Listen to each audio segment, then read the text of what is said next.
This video is sponsored by Tokyo Treat and Sakura Co. It's been a while since I've made a tutorial video, and I thought to make this the one go-to video if anyone ever asks how I make my videos, like the bestie song or my character AI story times. Because I'm lazy to explain every time and I feel bad if I don't. Hey guys, what is up? It is me, Rosmo, and I'll tell you guys which programs I use, the process in the different kinds of videos I do, and if you ever want to start your own channel, I feel like this video could be helpful because I mostly use free software. Mostly. So let's start. I'll split this video into 3 parts. First, I'll tell you the software I use. Second is how I make my song videos and story times. And lastly, I'll add a short segment on how this production quality music video that looked very different from my usual songs was made, which includes how and where to find people to commission. For the software I only use 3. I make my art using Medibang. I record my videos using Audacity, which these 2 are free to download on desktop. And when it comes to editing, back when I was making videos on the iPad, I only use iMovies and the recorder app that was already installed in it. But now for editing my videos, my editor, SoupStrips, who you might also know as Rosbro because he is my brother, unfortunately. He and I use Premiere Pro. Though this is a paid software, don't ask me if I pay for it because of course I do. Hey. That's not the question you should be asking. The important question to ask is where to get it for free. Don't ask me. I didn't see where you can get it. Is this camera on? But there are other alternatives like DaVinci, which I know some people use that look really good too. Now here's how I start my process in making my short songs. First, with the song, I grab a ukulele or guitar and think of things that I'm annoyed at or randomly get inspiration when I'm really sad or tipsy. And then voila! Write down the chords with the lyrics and then record a lazily recorded demo so that you won't forget the melody. That's what I do, and it sounds like this. It sounds horrible. The audio quality is like negative. Then I cover my PC with pillows and then record it directly through the mic. I don't have a fancy recording setup. I'm sure you guys can tell if you've listened to one of my songs. I clean up the audio and then put on some reverb and export it so that I can move on to the illustration. I sketch an extremely ugly and messy storyboard in my little notebook to make my workflow easier when drawing on my tablet instead of, thinking of what to draw next as I draw it. I used to do that, which took longer and made me lose motivation midway because I thought of a new idea.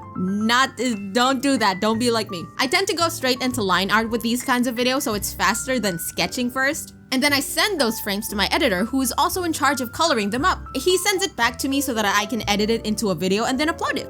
That's all there is to it. I don't let him edit my short song videos because I want to have creative input on that. It's basically just me sliding PNGs all over the screen anyway. But storytime videos like these are made slightly differently. With these videos, I start with a script, which takes a while depending on how motivated I am. Sometimes it takes a longer time drafting out the script to make the sentences clearer to listen to, as well as changing or removing some silly parts that I feel drag out a joke or topic longer than it should be. Once I've finalized the script, I go straight to recording with my little pillow fort. I clean up the audio in Audacity and then level it using a free software called Levelator. Levelator levels my audio so that my lows aren't inaudible and my screams don't hurt your ears. If you're starting off in making content, please use this. You don't know how much of a difference it is in making videos. It's easier for viewers to watch and listen to your audio when it doesn't get too soft or it doesn't get too loud in between seconds. So then I sent the script to my editor, SoupStrips, which is 10 feet away from where I am. He's just over there with his work PC right there. Ooh. He reads it to get an idea of how to edit the video and add fancy pictures and effects. I've noticed that he likes editing a lot of explosions to things. Yeah. Like this. In the script, I also include instructions for him to add as he edits, if I wanted anything specific in the video at least. While he gets to reading the script, I start sketching on some scenes that would illustrate what happens in the video. That part mostly takes the longest. It usually takes me 2 weeks to a month to finish all of the illustrations, sometimes even more. I wish I could speed up that process because when I say that when my eyes and hands get tired, my art doesn't art. I can usually draw in proportions, but as soon as that fatigue hits, my art starts slipping. One eye is slightly bigger than the other, and you guys might not notice it. But I do.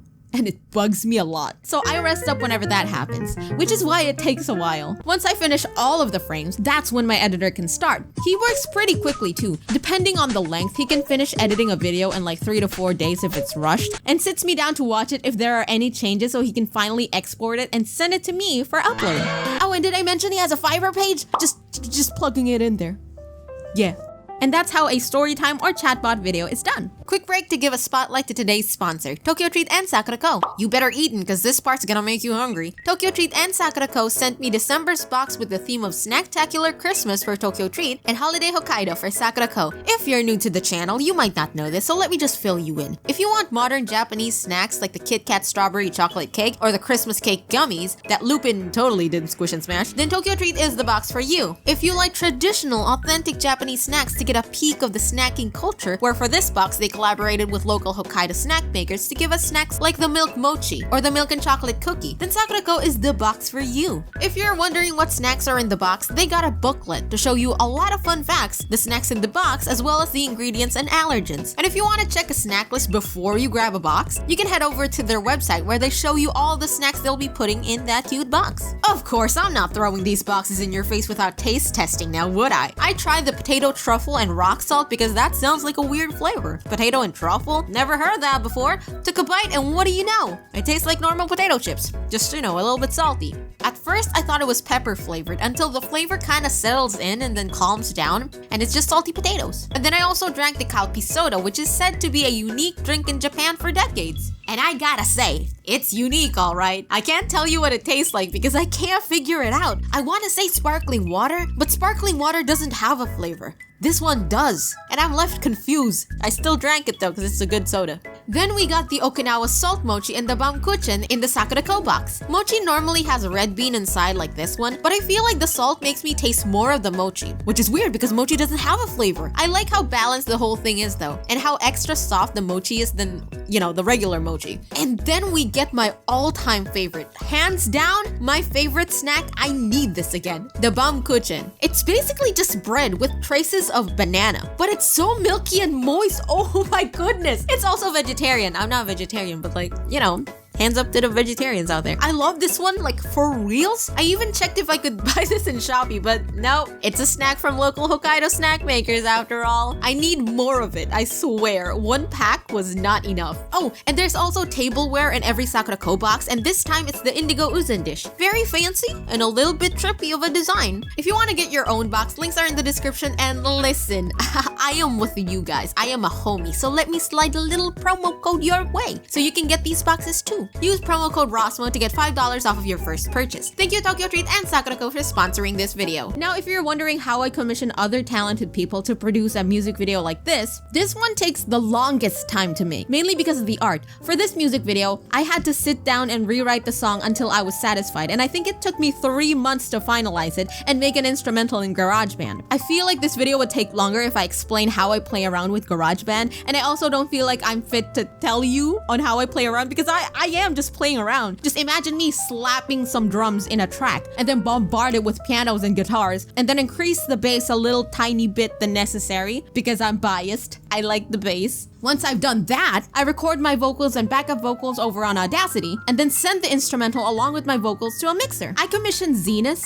who did a great job in fixing up my song to what it sounds like today. Only after he does that, that's when I start drawing. For videos like this, I sketch all the frames first and then do line art and then color them myself. You could say that I could have just drawn the sketches while my song was being mixed, but sometimes the vibe of the song changes after it's mixed, so instead of changing parts of what I sketched, I'd rather wait and then conceptualize all of it with the final sound in mind. Once all of the frames and PNGs are done, I go on and commission a video editor who specializes in motion graphics and typography. For this one, you gotta listen to me guys, my go-to will always be a video editor named Mada. Definitely vouching for him because his work never fails to impress me, to which I send him the details and the lyrics. At this part, it's best if you have a clear image of what kind of music video you'd like. Having reference videos also would help them out. For me, I've sent details about the timing of each PNG that I've sent because I made so much and only numbered them, so it'll get confusing if I don't specify which PNG would be in which part of the song. Cause come on guys, it's not their job to guess what you want. You gotta know before commissioning them. And then I wait for them to finish the commission and then boom! He sends me the finished product. If you're wondering where you can find people like that to commission, I usually go to Twitter and find people who have commissions open or go to Fiverr. Fiverr is my go-to if I'm lazy, I'm not gonna lie. And that's how I make my videos. Some of them really take a long time to make and some are done faster, but I enjoy making them nonetheless. And I'm happy you guys enjoy them too. Really makes the work feel rewarding. I hope this helps you guys get an idea of what happens behind the scenes. I enjoy working on videos and it's all thanks to you guys who always watch my content. So for that, I thank you. Is that the first time I said thank you in this channel? Oh my goodness. Thanks, guys. Thanks. You guys are well overdue with me thanking you. So thank you. I hope this helps you guys in some way, and if you have any questions, feel free to share it down in the comments. I'll try my best to answer as much as I can. Thank you. A huge thanks to my patrons who keep supporting me on my Patreon. Kanjur, Anayushi, Jacob K, Mindhack, Christian V Cross, and F Ignite. Thanks, guys. So yeah,